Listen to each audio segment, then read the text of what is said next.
ថ្ងៃមួយអ្នកប្រមាញ់ម្នាក់បានរើសបានមុខដ៏អស្ចារ្យមួយប៉ុន្តែនៅពេលដែលគាត់ពាក់វាភ្លាមគាត់ក៏បានបាត់ខ្លួនដោយគ្មាននរណាដឹងគាត់សប្បាយចិត្តយ៉ាងខ្លាំងហើយគិតថាចាប់ពីពេលនេះទៅការបរបាញ់របស់គាត់នឹងពឹងផ្អែកលើមុខនេះហើយ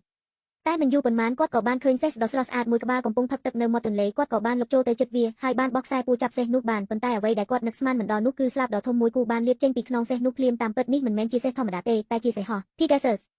អ្នកប្រមាញ់គិតថាពេលនេះគាត់ខ្លាចជាអ្នកមានហើយគាត់ហាក់ដូចជាបានឃើញជីវិតដ៏រុងរឿងរបស់ខ្លួនឯងលក់សេះហោះទិញផ្ទះទិញឡាននិងរៀបការជាមួយនារីស្អាតនៅថ្ងៃបន្ទាប់គាត់ក៏បានជិះសេះហោះចូលទៅក្នុងទីក្រុងប៉ុន្តែពេលទៅដល់គាត់ក៏ដឹងថានៅក្នុងប្រាសាទដ៏ខ្ពស់នោះមានព្រះនាងមួយអង្គដែលស្អាតជាងទេពអប្សរទៅទៀតចិត្តរបស់គាត់ក៏លុកលន់ហើយគាត់ក៏បានពាក់មួកបំបាំងកាយនោះម្ដងទៀតនៅពេលដែលគាត់លុកចូលទៅក្នុងព្រះបរមរាជវាំងហើយឃើញព្រះនាងកំពុងផ្ទុំលក់ជាលើកដំបូងគាត់ក៏ត្រូវសម្រស់ដ៏ស្រស់ស្អាតនោះវាលុកពេញមួយទំហឹងតែពេលដែលគាត់ហៀបនឹងលូកដៃទៅប៉ះមុខព្រះនាងស្រាប់តែមានសំឡេងស្រែកដ៏គួរឲ្យខ្លាចមួយបានបន្លឺឡើងពីក្រៅបង្អួចខ្មាស់ដ៏ធំមួយក្បាលបានចាប់យកទ្រង់ដែកមួយហើយហោះចុះមកអ្នកប្រមាញ់ក៏ប្រញាប់ពាក់មួកហើយលាក់ខ្លួនមិនយូរប៉ុន្មានខ្មាស់នោះក៏បានស្រែកយ៉ាងខ្លាំងហើយព្រលឹងរបស់ព្រះនាងក៏ត្រូវបានដកចេញពីខ្លួនហើយត្រូវបានឃុំឃាំងនៅក្នុងទ្រង់ដ៏ត្រជាក់នោះអ្នកប្រមាញ់ដែលភ័យខ្លាចយ៉ាងខ្លាំងចំពោះទិដ្ឋភាពនៅពីមុខនោះក៏មិនបង្អង់យូរក៏ជិះសេះហោះដេញតាមខ្មាស់នោះទៅ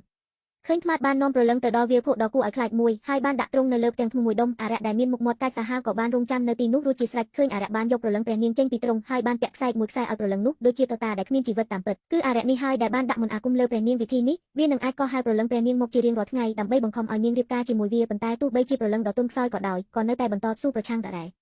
លនៅពេលនោះស្រាប់តែអារក្សបានឃើញស្នាមជើងនៅលើដីវាដឹងភ្លាមថាមាននរណាម្នាក់លបមើលហើយអ្នកប្រមាញ់ក៏មិនដឹងខ្លួនតតែសោះរហូតដល់អារក្សបានវាយប្រហារទៅលើគាត់យ៉ាងខ្លាំងមិននឹកស្មានថានៅក្នុងការប្រយុទ្ធដ៏ស្វិតស្វាញនោះមុខសង្គ្រោះជីវិតក៏បានធ្លាក់ចូលទៅក្នុងភពបាត់ទៅប៉ុន្តែគាត់មិនបានចុះចាញ់ទេគាត់បានប្រើកម្លាំងទាំងអស់កាប់ដៃរបស់អារក្សសំខាងហើយក៏បានហោះត្រឡប់ទៅព្រះបរមរាជវាំងវិញហើយបានយកដៃដែលដាច់នោះថ្វាយទៅម្ចាស់ក្ត្រីម្ចាស់ក្ត្រីឃើញដៃដែលដាច់នេះក៏បានសម្រេចចិត្តលើកព្រះនាងឲ្យរៀបការជាមួយអ្នកប្រមាញ់ដ៏ក្លាហាននេះភ្លាមហើយព្រះនាងក៏មិនបានបដិសេធទៀតផ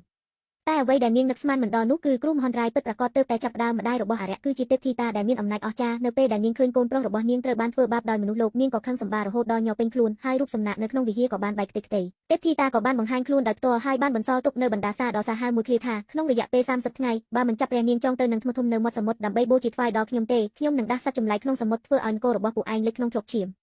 មនុស្សគ្រប់គ្នាភ័យខ្លាចប៉ុន្តែអ្នកប្រមាញ់បាននិយាយថាតើមនុស្សលោកធម្មតាអាចទប់ទល់នឹងទេវតាបានយ៉ាងម៉េចទៅទោះបីជាខ្ញុំមិនអាចសម្លាប់ទេពធីតាក៏ដោយក៏ខ្ញុំត្រូវតែកាត់ក្បាលសត្វចម្លែកក្នុងសមុទ្រនោះដែរពេលនោះទាហានម្នាក់ក៏បាននឹកឃើញថាមានស្ត្រីចំណាស់ខ្វាក់ភ្នែក3នាក់ដែលដឹងអ្វីទាំងអស់រស់នៅក្នុងព្រៃជ្រៅប្រហែលជាពួកគាត់អាចប្រាប់ពីវិធីកម្ចាត់សត្វចម្លែកនោះបានប៉ុន្តែខណៈដែលពួកគេត្រៀមចេញដំណើរសត្វចម្លែកក៏បានលួចសេះហោះរបស់ពួកគេដើម្បីកាត់ផ្តាច់ក្តីសង្ឃឹមចុងក្រោយរបស់ពួកគេខណៈដែលមនុស្សគ្រប់គ្នាកំពុងអស់សង្ឃឹមស្រាប់តែសត្វទីទុយមាសមួយក្បាលបានហោះចុះពីលើមេឃមកធ្លាក់នៅលើដីអ្នកប្រមាញ់ក៏ប្រញាប់រើសវាឡើងទីទុយនោះបាននិយាយថាអ្នកមានចិត្តល្អខ្ញុំនឹងនាំផ្លូវអ្នកដូច្នេះហើយពួកគេក៏បានដើរតាមទីទុយនោះហើយបានរកឃើញកន្លែងរស់នៅរបស់ស្ត្រីចំណាស់ទាំង3ស្ត្រីចំណាស់ទាំង3នាក់នោះទោះជាខ្វាក់ក៏ដោយក៏ពួកគាត់មានគុជខ្យងភ្លឺមួយគ្រាប់ដែលអាចមើលឃើញអ្វីទាំងអស់ប៉ុន្តែពេលដែលអ្នកប្រមាញ់ហៀបនឹងដើរទៅមើលគាត់ក៏បានឃើញពួកគាត់កំពុងត្រៀមស្ងោរមនុស្សក៏ធ្វើឲ្យគាត់ភ័យខ្លាចហើយថយក្រោយវិញតែនៅពេលនោះទីទុយក៏បានលួចគុជខ្យងនោះដោយគ្មាននរណាដឹងអ្នកប្រមាញ់ក៏បានកាន់គុជខ្យងហើយនិយាយយ៉ាងត្រជាក់ថាប្រាប់ខ្ញុំពីវិធីកម្ចាត់សត្វចម្លែកក្នុងសមុទ្របើមិនដូច្នោះទេពួកឯងនឹងធ្លាក់ទៅក្នុងភាពងឹតជារៀងរហូតស្ត្រីចំណាស់ទាំងនោះក៏បង្ខំចិត្តនិយាយថាមានតែភ្នែករបស់មនុស្សម្នាក់ប៉ុណ្ណោះដែលអាចសម្លាប់សត្វចម្លែកនោះបានគឺមេឌូសា Medusa ប៉ុន្តែផលវិបាកគឺនរណាម្នាក់ដែលសម្លឹងមើលភ្នែកនាងនឹងក្លាយជាថ្មភ្លាមហើយគ្មានថ្ងៃបានចាប់ជាតិឡើយ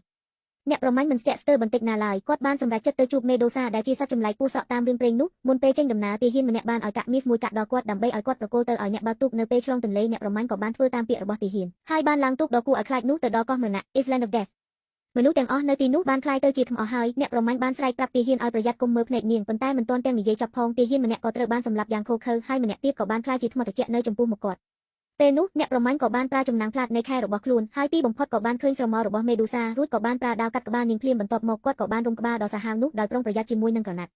តែនៅពេលនោះសត្វចម្លែកនោះក៏បានលេចមុខម្ដងទៀតហើយបានច្របាច់អ្នកប្រមាញ់ក៏បានប្រើកម្លាំងចុងក្រោយកាប់សម្លាប់វាគាត់ដេកនៅលើដីដោយអស់កម្លាំងដកដង្ហើមញាប់ហើយនិយាយទៅកាន់ទីទុយដែលនៅក្បែរគាត់ថាទៅឆាប់រកសេះហោះមកវិញ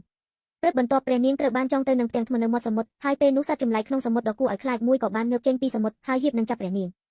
នៅក្នុងគ្រាដ៏ប្រថុយប្រថាននេះអ្នកប្រមាញ់ក៏បានជិះសេះហោះមកដល់ប៉ុន្តែកម្លាំងរបស់សត្វចម្លែកក្នុងសមុទ្រគឺខ្លាំងពេកវាបានបោះអ្នកប្រមាញ់ចូលទៅក្នុងសមុទ្រហើយដណ្ដើមយកក្បាលរបស់មេឌូសាដែលអាចសម្លាប់វាបានសំណាងល្អទីទុយដ៏ស្មោះត្រង់ក៏បានឆក់យកក្បាលនោះត្រឡប់មកវិញអ្នកប្រមាញ់ក៏បានលើកក្បាលមេឌូសាឡើងភ្លាមហើយបង្ហាញទៅកាន់សត្វចម្លែកនោះគ្រាន់តែមួយរំពេចសត្វចម្លែកក្នុងសមុទ្រដ៏ក្រអឺតក្រទុំនោះក៏បានคล้ายទៅជាថ្មភ្លាមការខិតខំប្រឹងប្រែងរបស់អ្នកប្រមាញ់បានទទួលជោគជ័យហើយពីអ្នកប្រមាញ់ធម្មតាម្នាក់ដែលគ្រាន់តែចង់คล้ายជាអ្នកមានគាត់ក៏បានคล้ายជាវីរបុរសដែលបានសង្គ្រោះព្រះនាងនិងគោកម្លាំងដែលគាត់ពឹងផ្អែកមិនមែនជាមុខដ៏អស្ចារ្យនោះទេតែជាភាពក្លាហានដែលហ៊ានប្រឈមមុខនឹងអំពើអាក្រក់និងការបដិញ្ញាចិត្តមិនចុះចាញ់សូម្បីតែពេលប្រកួតប្រជែងជាមួយទេវតា